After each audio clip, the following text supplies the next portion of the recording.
All right, so I managed to avoid the FBI just long enough to talk about Worm with Bradley.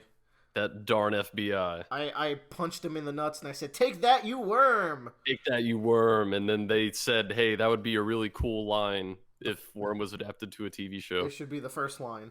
Um, so I'm almost done with arc 21, but I didn't finish it. So today we only have one arc, which is 20, Yeah. which was a nice breath of fresh air as far as length, because it Yeah, was I nice think and we go short. from like some of the longest arcs in the story straight to 20, which is probably like the shortest one since the first three or four arcs. Hmm. Like it's a little bite. Which I appreciate. Um, I do want to shout out a comment. Um, Hey. was this first of all, Bradley? What did you do on our account earlier? Because I have my Reddit, both my personal and our Roundabout Reddit, linked to my phone, and I was just getting blown up messages about something you posted on the Hmm. worm. I wonder what happened. I'm okay. I'm very scared of looking at anything going on there. Um, I want to shout out our boys Megafire 7 and Bam 3221 or 3211. Bam saying that he really likes the 18 and 19 on rereads, Hey. and Megafire saying that his favorite moment is Taylor and Clockblocker cutting a kid in half, and I would agree with you, sir. That moment is probably my favorite moment that Taylor has maybe ever done.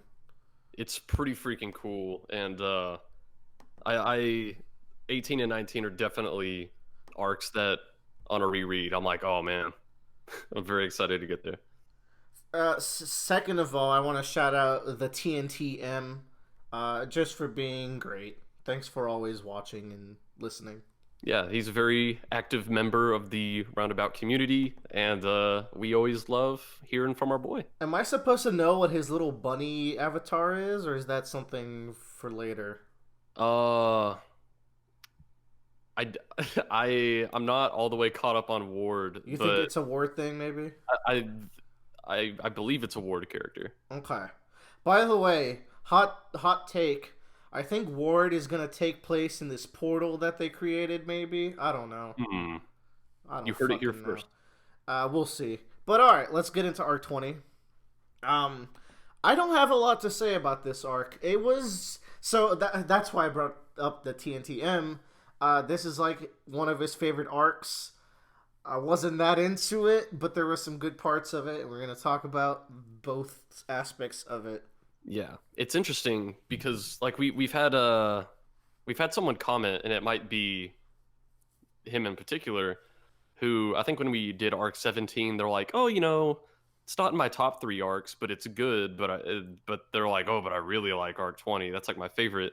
And I'm like, if you swapped 17 and 20, that'd be it for me. I was like, arc 20 is not my favorite, but arc 17, ooh.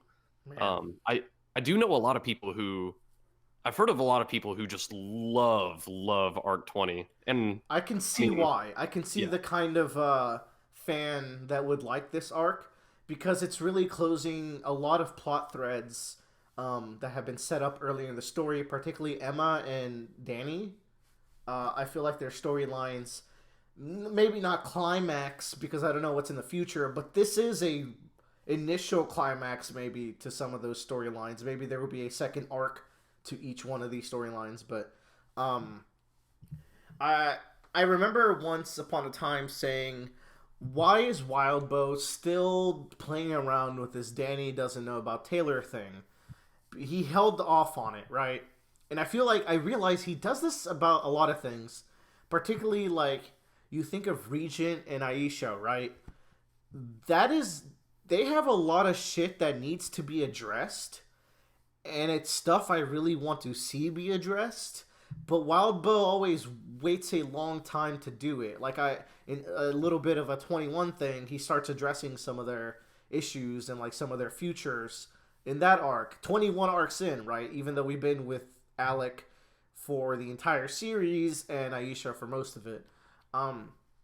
But you can't really fault him for it too bad because once you finish the Dinah arc, what is Taylor going to do, right? What is going to be her motivation? Well, by prolonging that for what may have annoyed me in the past, you do get to slot in a new path for Taylor to take now that she's finished her first primary goal.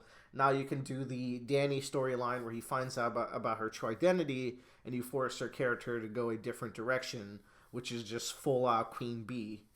Yeah, and I really enjoyed the kind of end of this arc where Danny finds this out about her, because you're right. Like, this arc gives us kind of a lot of payoffs that we might not have even known were coming, but we needed.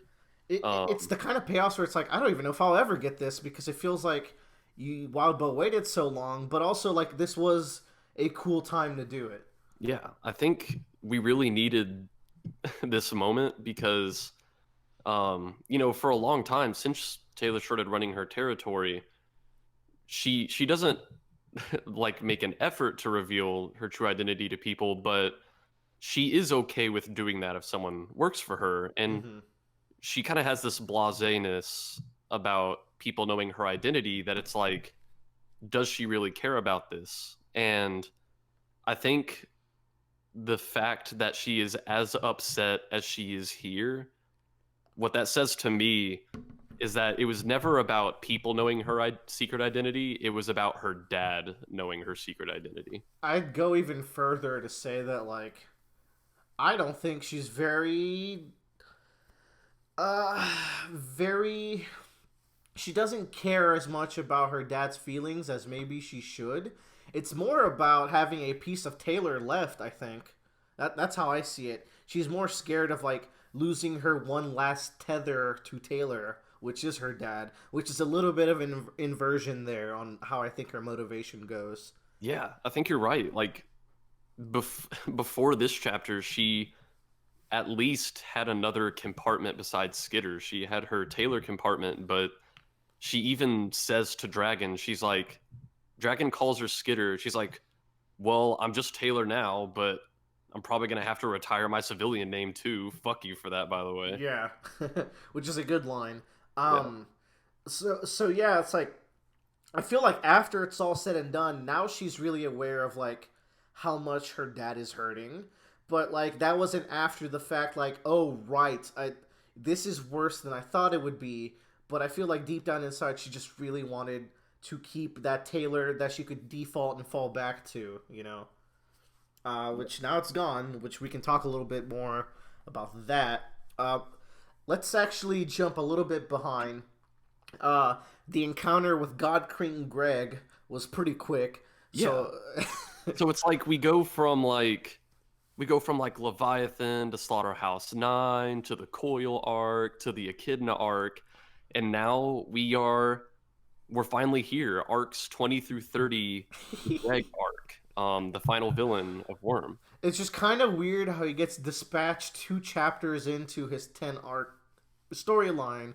But Well, yeah, also, it's gonna be I 10 guess, arcs of Fallout, you know? damn, Wabo, a true genius, huh? Um, so yeah, I'm glad though. That was resolved pretty quickly. But then we get the confrontation with Emma. Um, man, Emma is such a shit, man. That's why I was saying. I think I said it last time we were talking about Emma and Sophia, where it's like I'm the kind of person where it's like, you know what? I can understand why you got this way, but you're a piece of shit and you shouldn't do that. I Yeah. A lot of people have gone through terrible things, but you know what society deems as like kind, and you should strive not to be who you're being right now, which is just a snotty person who sees this world falling apart and thinks that by going to the high school that the heroes go to, that is such an important high school, she's the queen of that high school, so she's someone important in the world. It's just such an annoying, small-minded view of the world, and it's very, oh man, she's so corrupted now. Like when she was started bullying Taylor in that flashback, she seemed to have some remorse for it, but now she's like, even beyond Sophia. Like she can discard Sophia and not feel bad about it. It just Yeah. goes to show you how bad she got. And it's like knowing what we do now, I imagine Emma's might be being confrontational for a different reason than she was before. Because we know now that the reason she would treat Taylor this way is because she viewed Taylor as weak, and she had gotten to this mindset where she believes the weak are they deserve to be treated that way. Hmm. But at the end of Emma's interlude, we saw that she recognized Taylor as the survivor Yeah. and someone who is stronger. So now I think like maybe she's trying to prove something to herself by challenging Taylor. Definitely an insecurity there. You also get the aspect of like being mean to Taylor was a way to appease Sophia. And Sophia's even out of the picture now. So really all she has left is to prove this to herself that she's the survivor and Taylor is still a weak little worm. Take that. Take that. Um And the man, confrontation was pretty brutal. Part of it had me going like, Taylor, just fucking walk away, but she just couldn't resist. She just had to take it and like try to get a punch in when she could, a mental punch.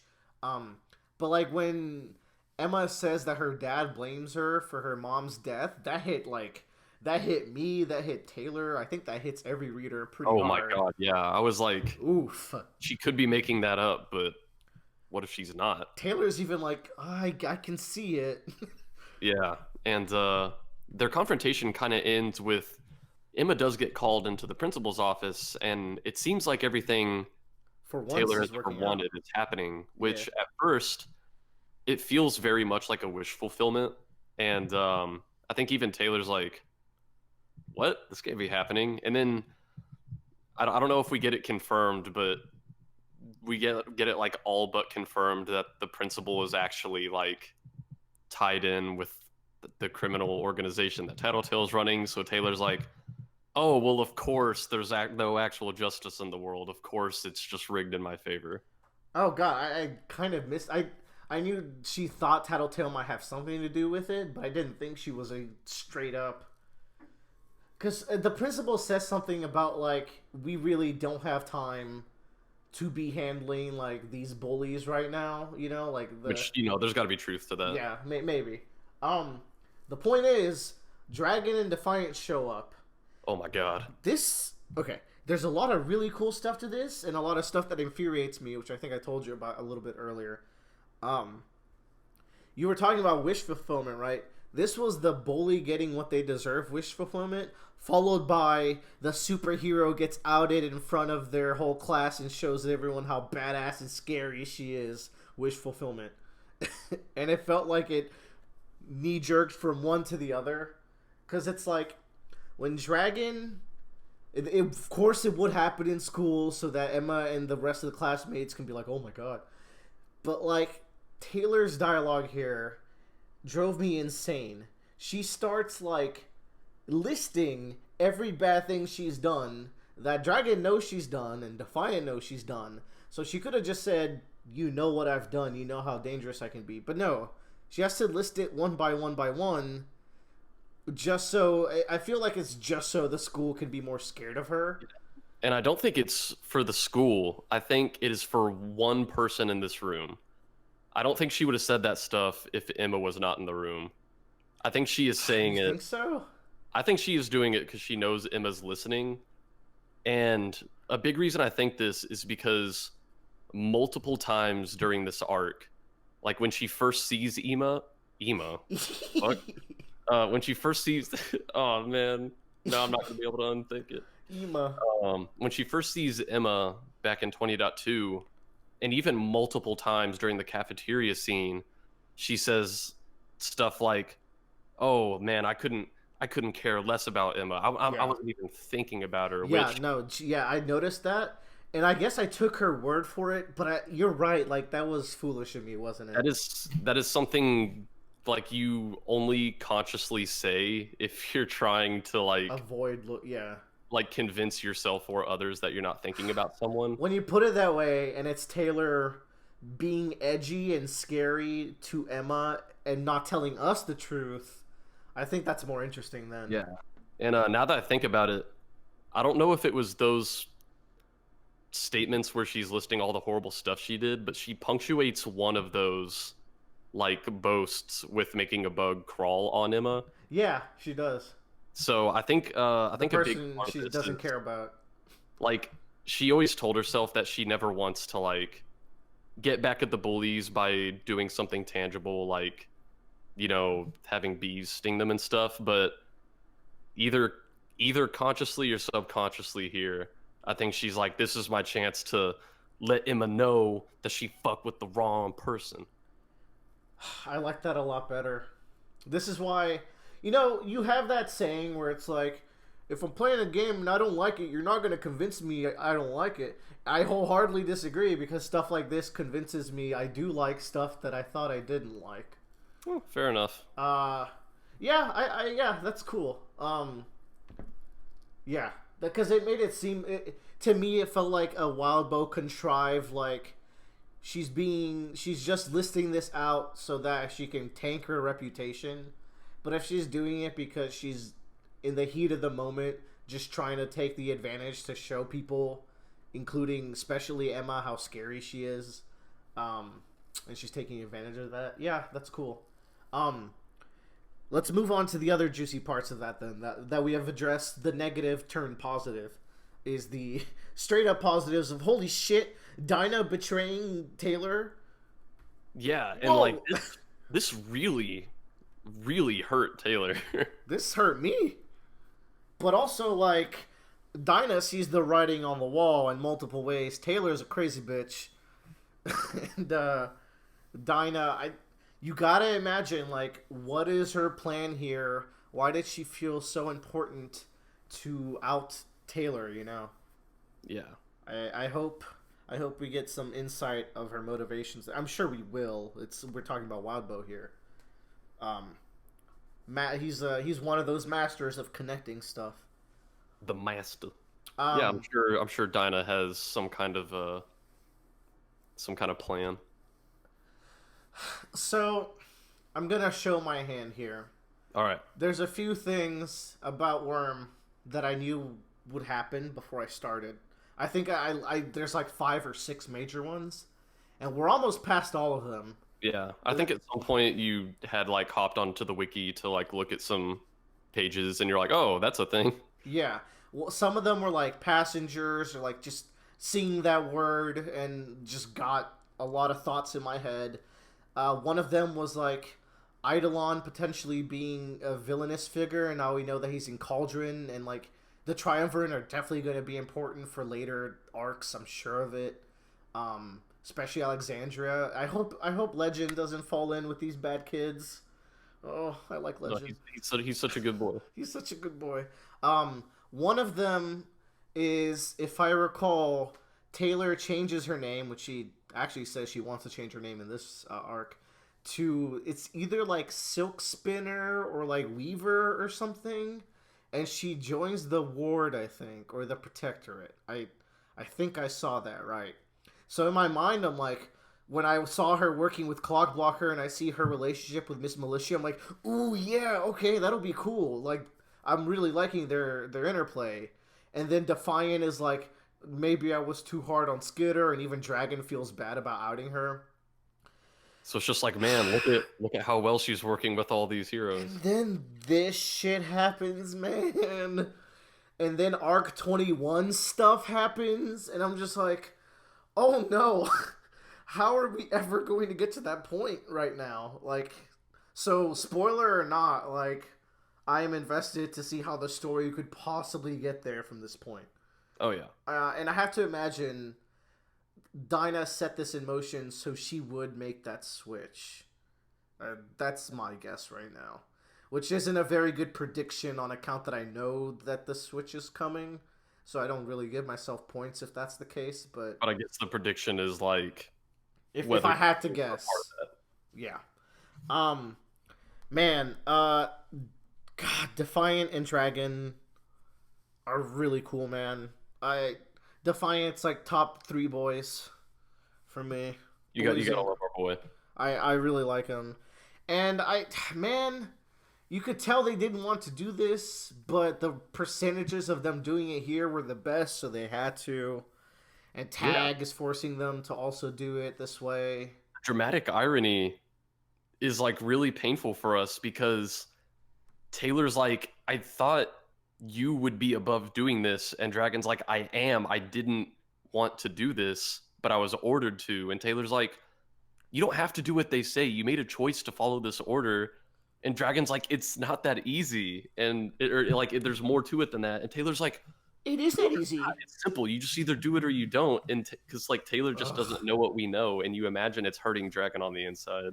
It's it's really man, Taylor is really difficult when it comes to this because up until very recently no one could see her side, but also she makes it so difficult for herself to see the other side. She's just like there's bullies and you guys don't fix anything. Eh, But it's like but Taylor that you can't just burn it all to the ground. You have to have some compromise.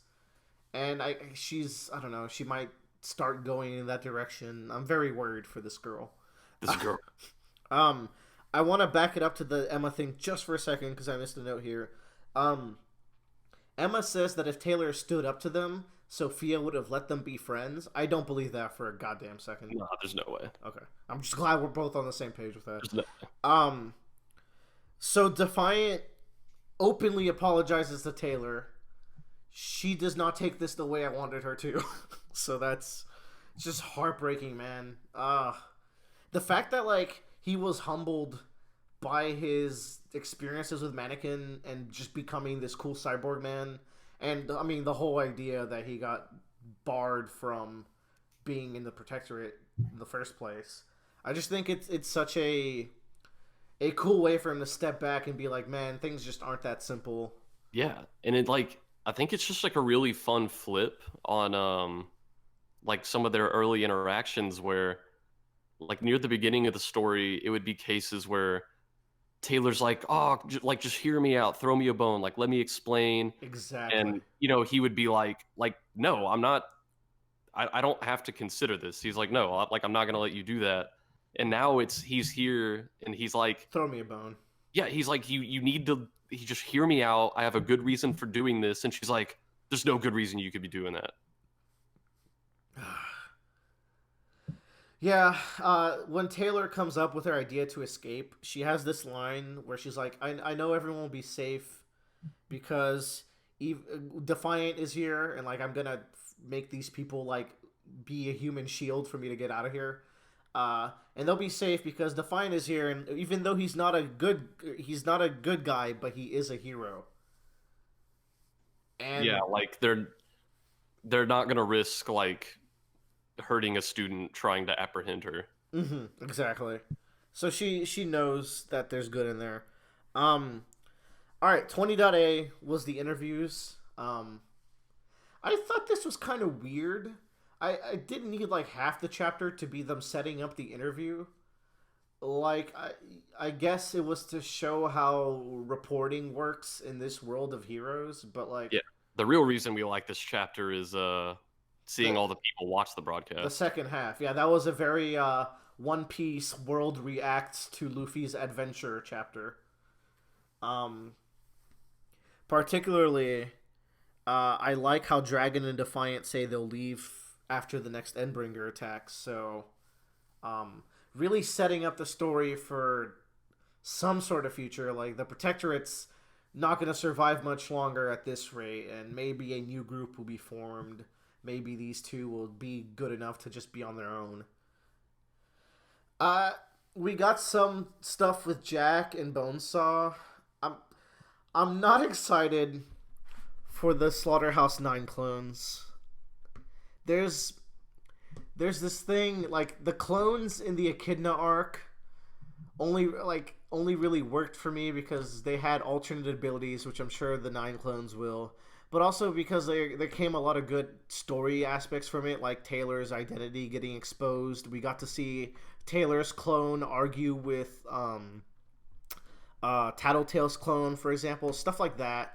And also, just the main antagonist of Echidna was interesting, and now you were already invested in her, right?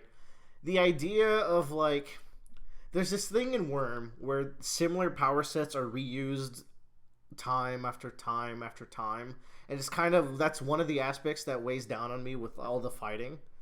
Um, the idea of having like Slaughterhouse 9 clones that Bonesaw is making worries me about like future fights with them. It's just gonna be overwhelming amounts of like Bonesaw regeneration and fucking crawlers and mannequins crawling all over the place. We'll see. I won't draw judgment until I see how it's actually portrayed, but my leaning off the bat is that I'm not super excited at the prospect. Yeah, we'll see. We'll see if this turns out how we think it will. Yes. Uh, Um, I do wanted to while we're kind of talking about this scene. Um, I forgot until rereading this that Hook Wolf is in this scene, yeah.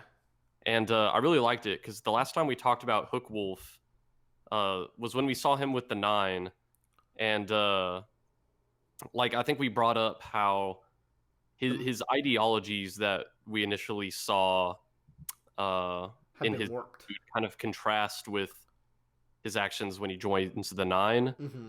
And I said that I wasn't entirely sure, but that I suspected that it was because I think Panacea said that if someone was not cured of the miasma, it would start to damage like Their every brain. area of their brain. And I really liked that we got to see some lines from Hook Wolf here where he obviously knows like Jack's plan now, and he's like, I don't think this is the path that we should be taking. And he's like, he says he can't even articulate why he doesn't like what they're doing. He says his thoughts are still cloudy, and I think that's why I think that he's not like sound of mind. Yeah, I think this is a soft confirmation for it. Um, I would like a hard I always love it hard, but Like hard. yeah. No, yeah, this was. I'm glad you brought this up because I forgot to write this down when I was listening to it. But yeah, I'm But yeah, glad I'm that glad we got to see our boy. there's some Hook Wolf still in there. I mean, not that Hook Wolf was ever a great person, but I feel like I have a little bit more of a warm affinity for him than maybe Yeah, most. I like that. I just like that there's a part of him that looks at this plan Jack has for all these clones, and he's like, no, I don't like this. This And is he even says that I don't think it's he's against like a large scale battle because he says like I'd rather have a Ragnarok right yeah, before he gets cut off, which like a Ragnarok is still like end time war. You know, an end time war, but I think it has like a much more honorable connotation. that's totally in line with his character. If this is the evil, like full out evil version of Hook Wolf, it would be one that wants to do honorable, badass battling, as Yeah, opposed to horrific murders and terrorism. yeah, Um, a chord interlude. All right, I didn't like being a chord's head, man. This guy's fucking he's frustrating to be inside his head. Just villains that kill their henchmen for not being perfect. I just don't like villains that will willy nilly kill henchmen unless like it's really written around to where they can get away with it or like it's somehow cool, which is really rare for me.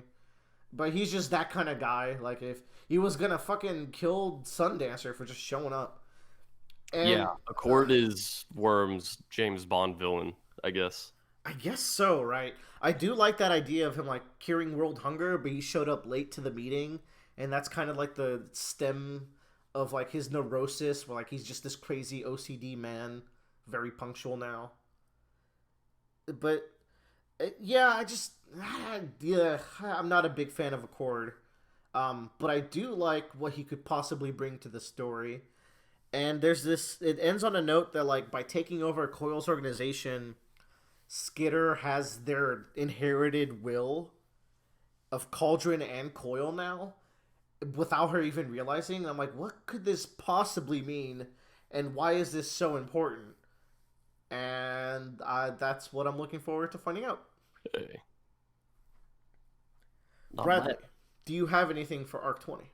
I'm looking to see if I had any other things. Uh, I do like in 20.1, Taylor gets to interact with her dad a lot more.